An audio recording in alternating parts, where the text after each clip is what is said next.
Meanwhile, police here in Maine are mourning the loss of their fellow officers in Dallas. They held a vigil tonight, which just wrapped up moments ago.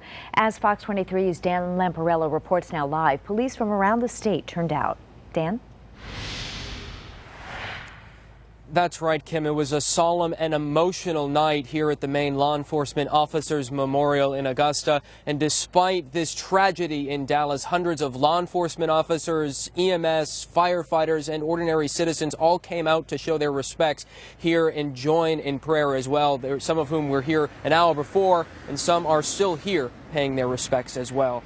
Now, the large crowd gathered here at the memorial hand in hand with those officers. Augusta police organized tonight's vigil, hoping to give the community and officers a chance to reflect on the Dallas shooting, which took 5 officers' lives and injured a number of others.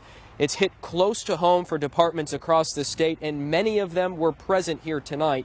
And then at 8:58, those in attendance stood there in a moment of silence, marking 24 hours since shots were fired in Dallas. They then read the names of each one of the 5 officers who were killed.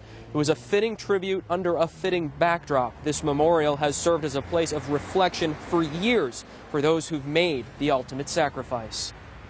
And it's appropriate that we gather here tonight when fellow officers, even in Dallas, Texas, so far away, have fallen.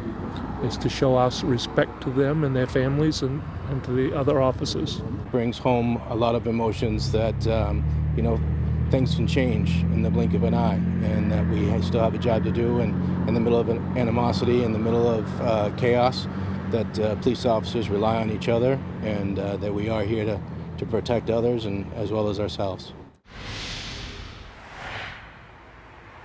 5 candles are all that remain here tonight at the memorial. Right over my shoulder here, they're still lit.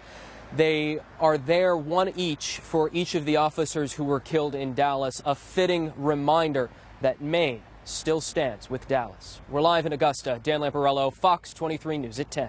All right, a touching tribute. Thank you, Dan.